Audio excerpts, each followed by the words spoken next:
नमस्कार, प्रणाम। अजय भोजपुरी।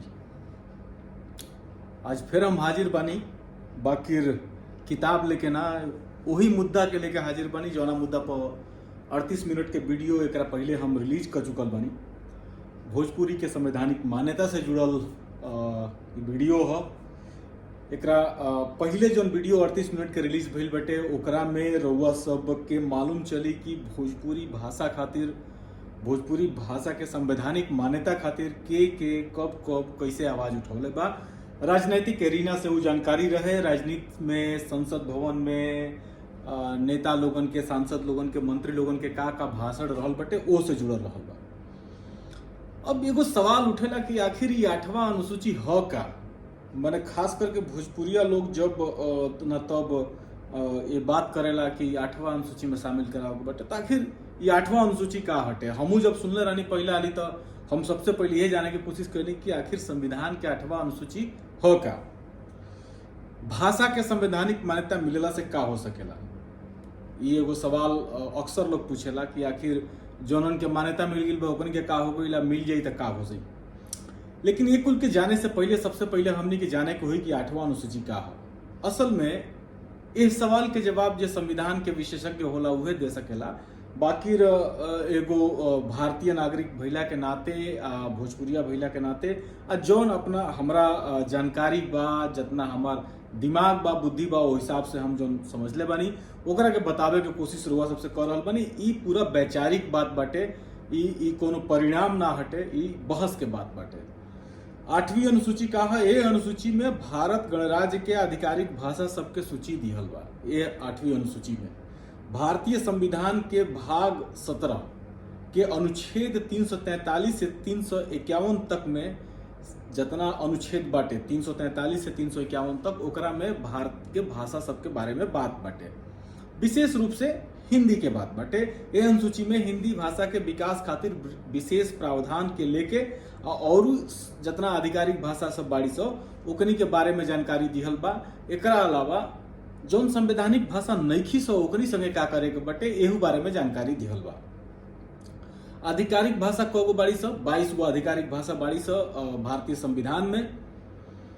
असमिया, बंगाली, गुजराती, हिंदी, कन्नड़, कश्मीरी, कोंकणी, मलयालम, मणिपुरी, मराठी, नेपाली, उड़िया, पंजाबी, संस्कृत, सिंधी, तमिल, तेलुगु, उर्दू, बोडो, संथाली, मैथिली या डोगरी।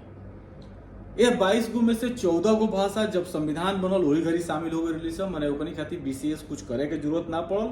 1967 में, ध्यान दी, 1968 में भोजपुरी के मांग भई रहे संविधान में शामिल करे खातिर, और 1967 में मैंने एक साल पहले सिंधी भाषा के शामिल कल गई संविधान में। 1992 में कोंकणी, मणिपुरी और नेपाली भाषा के शामिल कल गई 1992 में। 2003 में बोडो, डोगरी, मैथिली और संथाली के शामिल कल गई। तो कुल मिला के 22 गो भाषा बाड़ी सब। अंग्रेजी तो बढ़ले बिया, तो अंग्रेजी भारतीय भाषा में ना आवेले, बाकी काम काजों में होला तो वो एगो गिनाले। राजस्थानी साहित्यिक अकादमी में बिया। यही से अकादमी के, जब साहित्य अकादमी के भाषा सबके बात होला तो ओकरा में 24 गो भाषा अंग्रेजी या राजस्थानी जुड़ जाली सब। तो ई मोटा मोटी जौन संविधान में बाड़ी सब भाषा ओकनी के बारे में बात बटे। एकरा अलावा जौन बा 6 गो शास्त्रीय भाषा संविधान में शामिल बाड़ी सब। कौन भाषा ऐसे शास्त्रीय? तमिल 2004 में तमिल शामिल भइल। संस्कृत जौन बिया तो 2005 में शामिल भइल संविधान में शास्त्रीय भाषा के रूप में। कन्नड़ 2008 में, तेलुगु 2008 में, मलयालम 2013 में और उड़िया 2014 में। यदि देखल जाओ एकरा में तो भारत के, दक्षिण भारत के, मतलब उड़ीसा से लेके कर्नाटक तक के ही भाषा शामिल बाड़ी सब शास्त्रीय भाषा के रूप में। उत्तर भारत के कोनो भाषा शास्त्रीय भाषा नहीं है। संस्कृत के अगर आदि मान दिया जाओ, संस्कृत में तब उत्तर भारत कितना चोख बा ये सब लोग जानते बटे। बनारस रहला के बादो संस्कृत में भारत के, खास करके उत्तर भारत के लोग कितना चोख बा ये बतावे के जरूरत नहीं है। तो उत्तर भारत के कोनो भाषा शास्त्रीय भाषा ना है से कम संविधान के अगर देखल जाओ तो पंजाबी, गुजराती, मराठी से धैले जौन बा, नॉर्थ ईस्ट से पूरा धैले, बंगाली एकरा में नहीं है। तो ई असमिया नहीं है। तो सोचे वाला बात बटे। मैंने एगो बस थॉट प्रोसेस दिमाग में ही बात के राखी। अब सवाल उठेला कि 8वां अनुसूची में शामिल भइला से कोनो भाषा 8वां अनुसूची में शामिल हो जाई त का हो सकेला ओकरा संगे। ई सवाल ऐसने बटे कि कोनो लड़का के कोटा भेज दिल जाओ तैयारी करे खातिर त का हुआ IIT में आ जाई का। ई एगो ऐसन बाटे तब लोग कई हाली इहो कहेला कि संविधान में तो बहुत सारा भाषा शामिल बाड़ी स, बाकी रोकनी के कोनो भला ना भाई, लोगनी जस के तस बाड़ी स।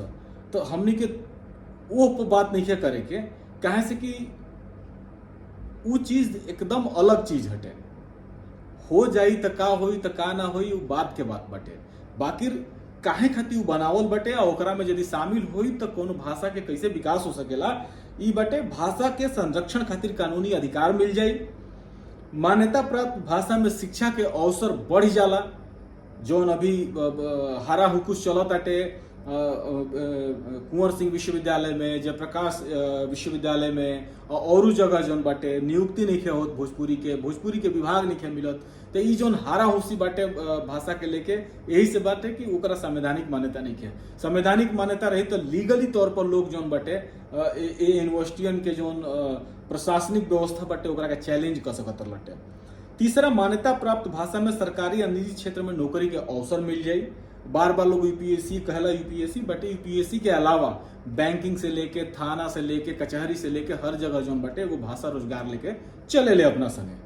साहित्य सृजना के बढ़ावा मिली, किताबिन के प्रकाशन हुई, इहो रोजगार दी। भाषा से जुड़ल संस्कृत परंपरा, लोक से जुड़ल गीत संगीत नृत्य नाटक जौन सैकड़न हजारन साल पुरान हटे ओकनी के संरक्षण ओकनी के बढ़ावा हुई। अब जैसे कजरी के बात चलत हटे, आज भी कहीं पढ़नी है कि कजरी अर्धशास्त्रीय गीत हटे, गीत के परंपरा है। हम जहाँ तक जानते नहीं कि लोक गायन के परंपरा है।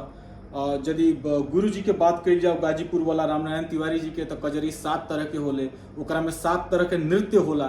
तो ई कुल जानकारी कहाँ से मिली? ठीक बा, हई कुल किताब हमारा लगे बाड़ी सौ, ये किताबिन में बहुत सारा जानकारी बाटे। बाकी यदि संविधान में शामिल हो जाए भोजपुरी, तो भोजपुरी से जुड़ल कुल जानकारी जोन बाटे संरक्षित हो जाए।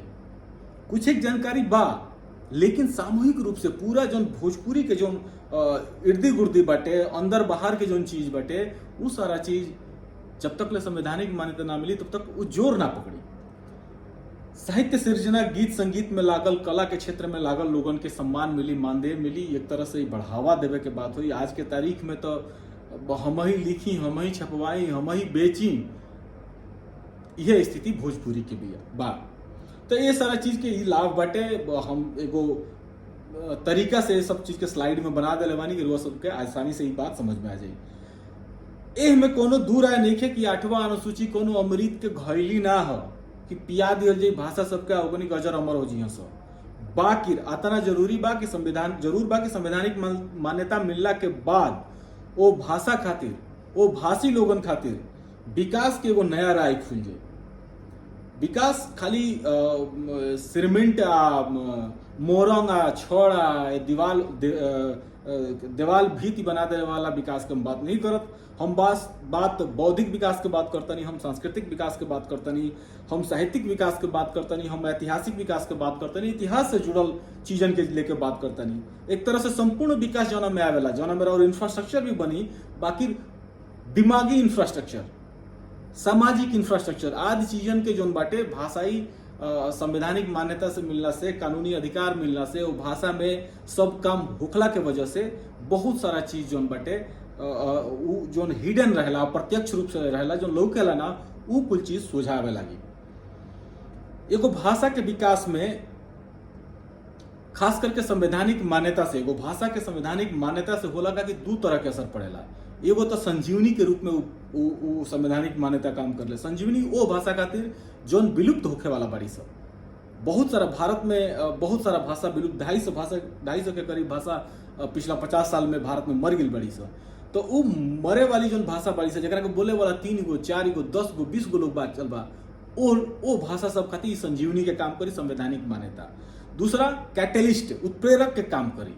अब जैसे भोजपुरी बिया, भोजपुरी विकास कर रहा बिया, अपना के बढ़ा रहा बिया, बाकी संवैधानिक मान्यता मिल जाए तो यह विकास के गति जोन बाटे तो बढ़ जाए।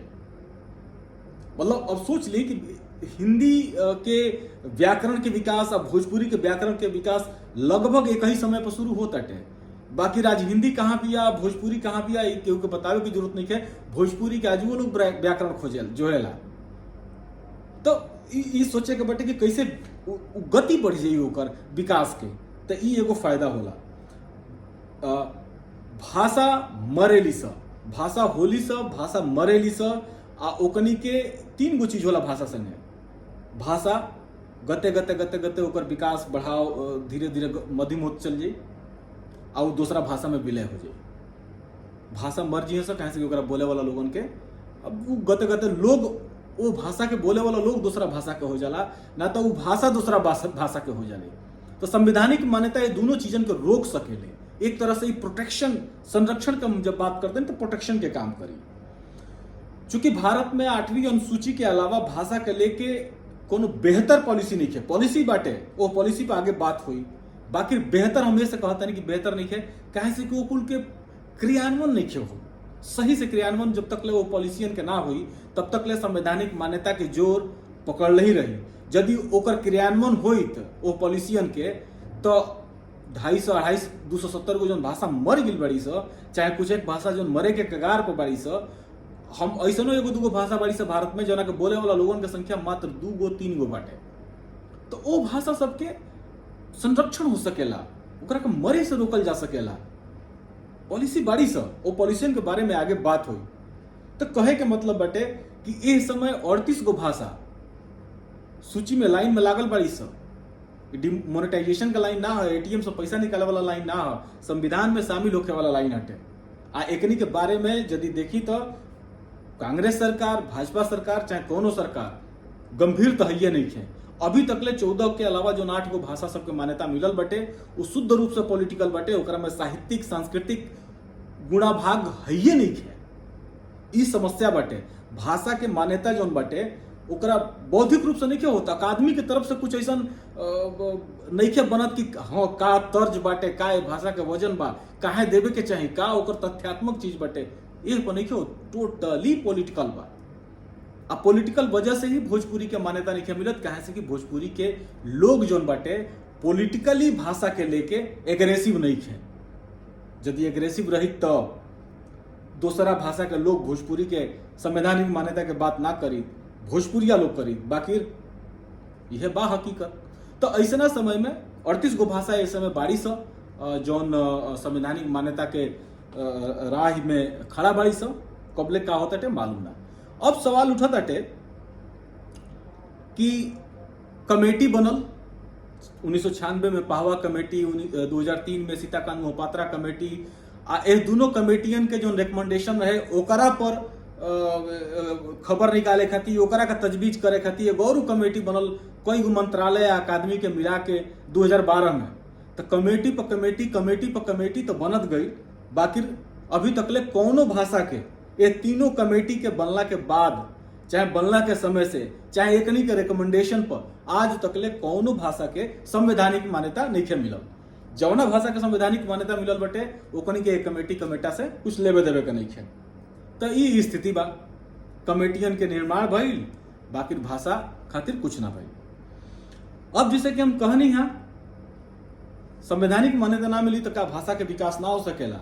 का संविधान कोनो ऐसन राह दिखावत अटे जौना में भाषा के संवैधानिक मान्यता नहीं मिलल तबो ओकरा विकास खातिर कुछ काम हो सकेला। तो संविधान में ऐसा कुल नियम कानून बा कि सरकार भारत के कोनो भाषा के बिना 8वीं अनुसूची के शिक्षा, व्यवसाय, रोजगार आ बाकी जगह प्रयोग में ले आ सकेले। संविधान के भाषा रहला ना रहला के बादो कोनो सरकार अपना किया कोनो स्थानीय भाषा के शिक्षा में शामिल कर सकेले। भाषा के लेके संविधान में आर्टिकल 343 से आर्टिकल 351 तकले काफी जानकारी दिहल बा, जौना के रुआ सब पढ़ सके नहीं, गूगल पर डालब तो ही जानकारी रुआ मिल जी। हम कोनो एकरा खातिर विशेष शोध नहीं कैले। तो संविधान का कहत अटे स्थानीय भाषा के लेके चैप्टर 2 यह 17वां भाग 17वां में जब 343 अनुच्छेद 343 से 351 तक देखब तो ओकरा में चैप्टर 2 में रीजनल लैंग्वेजेस कह के बाटे 347 का कहता special provision relating to language spoken by a section of the population of state. जानकारी है दिले बानी हम माने यह कहे के मतलब बाटे कि on a demand being made in the behalf the president में if he satisfies that substantial proportion संतोषजनक जनसंख्या substantial proportion of the population of a state desire the use of any language spoken by them to be recognized by state। यानी कि अगर कोनो राज्य के संतोषजनक जनसंख्या यदि एगो भाषा के बोलतिया और भाषा संविधानिक सूची में नहीं थे तो ओकरा के राज्य सरकार वो भाषा के अपना सकेले। यानी कि बिहार सरकार, उत्तर प्रदेश सरकार, झारखंड सरकार, झारखंड में भोजपुरी आई रहे फिर गई की का भइल मालूम ना, अपना सकेले, ओकरा में काम काज कर सकेले। ई सुविधा संविधान देता टे। यदि आर्टिकल 345 से 347 तक पढ़ब तो मालूम चली कि राज्य सरकार के लगे ये अधिकार बा कि अपना यहाँ के जनसंख्या, भाषा के बोले वाली संख्या के देखत वो भाषा के ना, तो हम मान ली बिहार के बात करें तो मिथिला वाला लोग कही लोग हाँ मनियो के मतलब मैथिली बोले नहीं जा, मगही वाला लोग कही कि मगही बोले नहीं जा, तो हम वो भाषा के बोले वाला जनसंख्या के बात करते नहीं। उजगा के भाषा के अपना सकेले या एक के लागू करे का अधिकार राष्ट्रपति के लगे बाटे। राज्य सरकार अप्रोच कर सकेले। झारखंड में और को राज्य में योजना के तहत काम हो रहा बाटे। राज्य सरकार राज्य में दूसरा का भाषा के रूप में क्षेत्रीय भाषा के अपनौले बिया जौन उनके संवैधानिक मान्यता नइखे मिलल। यानी कि भोजपुरी में बढ़िया तरीका से काम बिहार और उत्तर प्रदेश में हो सकेला। जदयू नीतीश कुमार के सरकार भोजपुरी के संवैधानिक मान्यता खातिर लेटर लिखलस केंद्र सरकार के। जोगी जी 2009 में संसद भवन में बड़ा बवाल मचौले रहनी भोजपुरी के संवैधानिक मान्यता के लेके। बाकी रे दोनों जना के राज्य में भोजपुरी के का स्थिति बाटे हमरा बतावे के जरूरत नहीं है। 350A स्पेशल डायरेक्टिव कहता है facilities for instruction in mother tongue at primary stage. रुआ सब देख सकेनी स्क्रीन पर बाटे। यानी कि हर राज्य स्थानीय प्रशासन, उड़ीसा में ये योजना बड़ा हिट भइल। ओइजा जिला के हिसाब से जो ओइजा के बोले के तरीका बस स्लैंग के भी लेके पढ़ाई होता टे। तो ऐसा प्राइमरी स्तर पर बिहार में, पूर्वांचल में हो सकेला यदि राज्य सरकार चाहे तो। राष्ट्रपति अगर आप एक्शन ले सकेले। राष्ट्रपति के हमने के यहाँ कितना साइन के अथॉरिटी बाटे, अल्टीमेटली केंद्र सरकार ओकरा में इन्वॉल्व हुई। बाकी कुल व्यवस्था संविधान में दिहल बा। तो यदि सही माने में देखल जाओ तो प्राथमिक स्तर पर, राज्य स्तर पर मातृभाषा के बिना संवैधानिक मान्यता के भी काम हो सकेला, बहुत सारा काम हो सकेला। जाहिर बटे बहुत सारा चीजन में ना इस्तेमाल हो सकेले। बाकी कुछ एक चीजन में ए कानून के, संविधान के डायरेक्शन के इस्तेमाल कईल जा सकेला। बाकी मूल समस्या ये बटे। अब सवाल ये उठता है कि भाई हतना कुल संविधान में दिहल बा तो काहे ना फिर का जरूरत बा संवैधानिक मान्यता के, ये अपना के यही तरीका से कल लिहल जाओ। तो मूल समस्या यह बा कि हलुआ बनावल दूरह काम हो, खाइल ना। अब ये बात के समझे पड़ी यदि भोजपुरी के संवैधानिक मान्यता मिल जाता तो बाकी कुल अनुच्छेदन क्लाजन के दिले के बतावे के, पढ़े के, समझे के जरूरत नहीं है। ओकरा खातिर स्ट्रगल करे के जरूरत नहीं है। यानी कि संवैधानिक मान्यता स्टेट फॉरवर्ड राज्य के बहत अटे कि तू ये भाषा में काम कर सकेला। तारा के राय मिल गई पर चलो ल हलुआ धरा गई बा, घी डला गई बा, चमचो बा, खाए करा के बस अतने ध्यान रखियो कि गरम मत हो के ना तो जीभ जर जाए, मुंह जर जाए, बस अतने बा। बाकी हलुआ बनावे को ही तो फिर आटा ले आवो, गुड़ चीनी मिलावो, जवन घी डालो, कढ़ाई चूल्हा कुल में। तो अनुच्छेदन क्लाजन में जाए तो वो हलुआ बनावल हटे। आ संवैधानिक सूची में शामिल भइला का मतलब कि हलुआ सामने धइल बा, खाली चम्मच से उठा के चाहे हाथ से उठाए तो इहो मालूम चली कि गरम बाकी ना, चम्मच से उठाए तो फूक के ओकरा खा सके नहीं। तो भाषा के ऐसा बनावे के जरूरत बटे। सरकार ए तरीका से भाषा के सुझा लेके आवे जौना से लोग ओकरा के हलुआ बनल बनावल हलुआ बुझ के ग्रहण करे ओकरा के, ना कि वो चूल्हा जोरे लागे, लवना ले आवे लागे, जाके गेहूँ बोवे लागे, गाय किने लागे कि कुल लेके आई तो ओकरा बाद गेहूँ होई तब आटा पिसाई, गेहूँ पिसाई तो आटा होई, गाय आई तो दूध दी तब जोरन दही। ये कुल बवाल बाटे। सब मिला के भोजपुरी के संवैधानिक मान्यता मिलल बहुत जरूरी बाटे भोजपुरी के विकास खातिर, भोजपुरी भाषा के विकास खातिर, भोजपुरी भाषी लोगन के विकास खातिर और भोजपुरी समाज, भोजपुरी क्षेत्र के विकास खातिर।